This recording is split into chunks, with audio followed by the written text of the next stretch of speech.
Hi friends, welcome to Boarding Adventure and another vlog from our Utah travel series. Today we are covering another of the mighty 5 national parks in the state and my personal favorite Arches National Park in Moab. We'll be showing you all the must-visit spots and hikes in and around the park.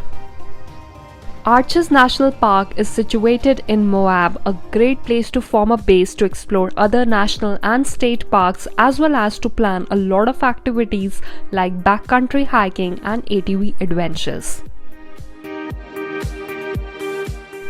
We first started with the hike to Corona Arch located outside the park limits. The hike starts with a steep incline, includes a section of the railway tracks and has a beautiful view of the surrounding Red Rock Valley. The trail continues on a flat area of sandstone with bushes and cacti around, a totally exposed hike, hence we recommend umbrellas, sunblock and a lot of water.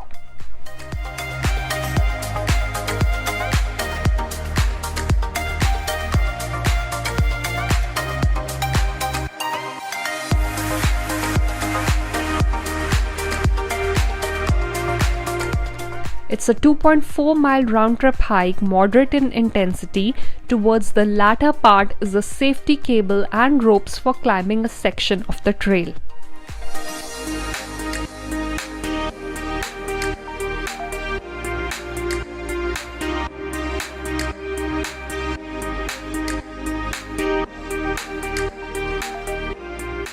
In the end, we were greeted by a huge arch shaped like a rainbow, which is the Corona Arch, and a pothole-shaped arch on the cliff above the trail, the Bowtie Arch.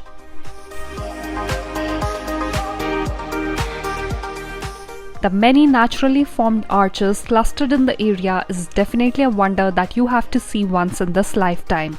A total amazement that left us in awe considering the formation, the natural forces behind them, their delicate structure and stability over the years.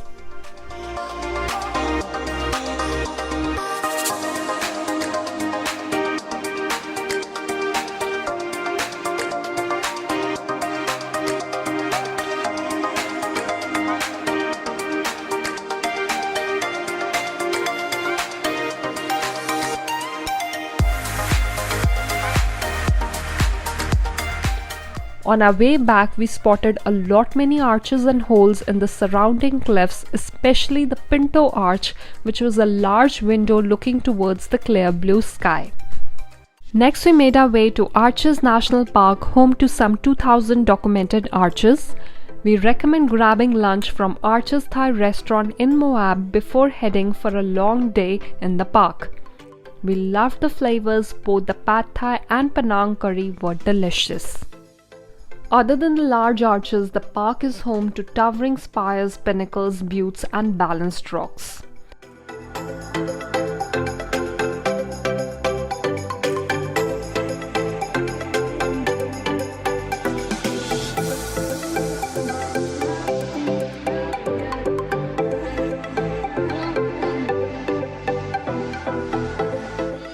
Our first hike for the day was the Park Avenue Trail, a mile one way surrounded by steep tall walls of red rock cliffs and a smooth canyon bottom.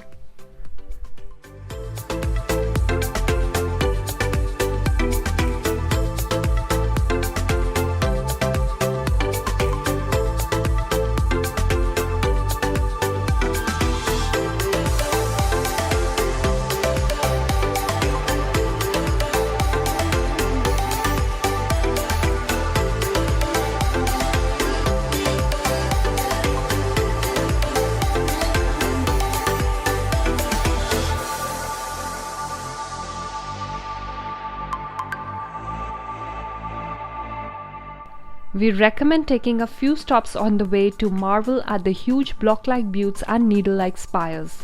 Being a rare landscape, sites like these definitely bring us in the Wild West zone and make our trip to Utah all the more worthwhile.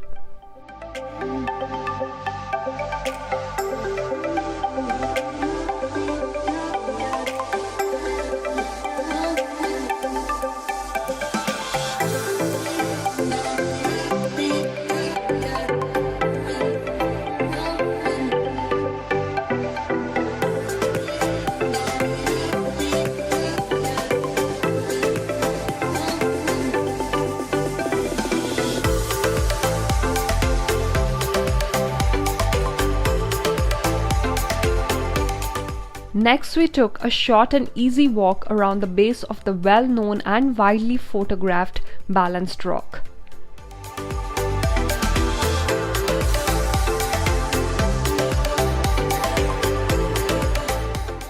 Garden of Eden has a dense concentration of rock formations and unique structures.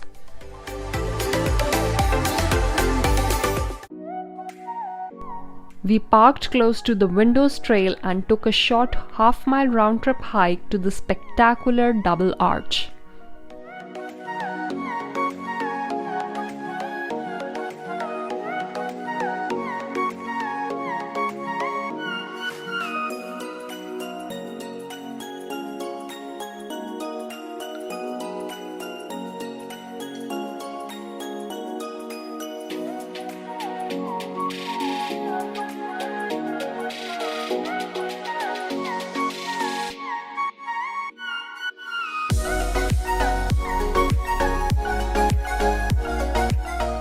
Next, we took to the Windows Trail, a 1-mile loop that took us to North and South Window and Turret Arch.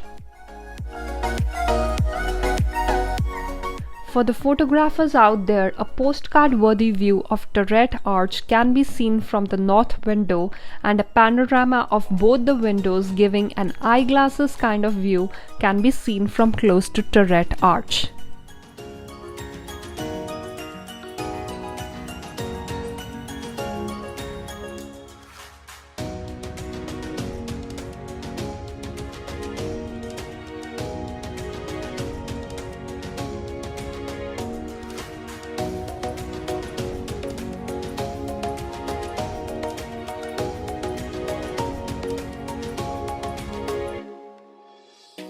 We took brief stops at the Fiery Furnace viewpoint, and after a short drive, the Skyline Arch, which can be reached by an easy 0.4-mile walk over the rocks.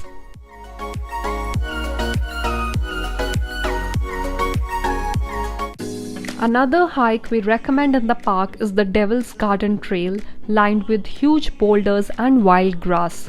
Though the round-trip trail is some 8 miles, we just did some 2 miles of it.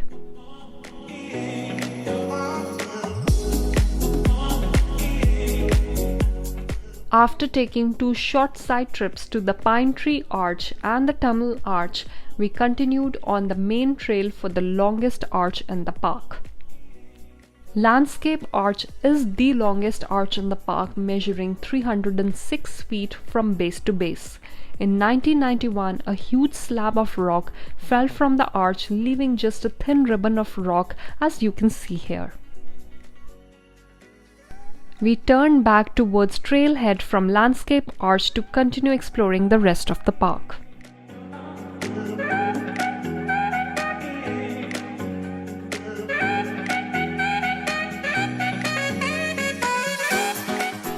Sand Dune and Broken Arch are easy hikes on a sandy trail surrounded by grasslands. Sand Dune Arch is just 0.3 miles round trip, while the Broken Arch adds an extra 1 mile to your journey. Close to sunset, we took the most popular hike in the park to the structure iconic to Utah. It is seen on Utah number plates, and you're right, it is the Delicate Arch. A 3-mile round trip rated as difficult due to a constant elevation gain of 480 feet and no shade. Luckily for us, the sun was at the horizon and the temperatures were cooler. The uphill climb on a steep barren rock undoubtedly was challenging, but totally doable compared to other hikes we have done in the national parks. The last stretch continues at the side of the cliff. We could take a peek at the Delicate Arch from a window in the rock. The arch is gorgeous, stands at the edge of the cliff, and as the name suggests, delicately placed as if the rocks were carefully and neatly stacked to form the arch.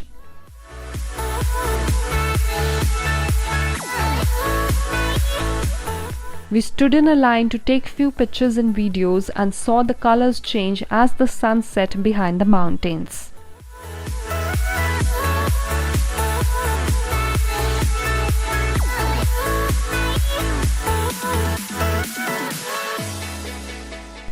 A Upon sunset, we hiked back to the parking lot, and that brought us to an end of another fruitful day in Utah's national parks. We truly hope you liked this travel guide. If you enjoyed the vlog, make sure to check many others from Utah, Arizona, all of US and around the world. Do not forget to subscribe to our channel and hit the bell icon to never miss an upload at Boarding Adventure.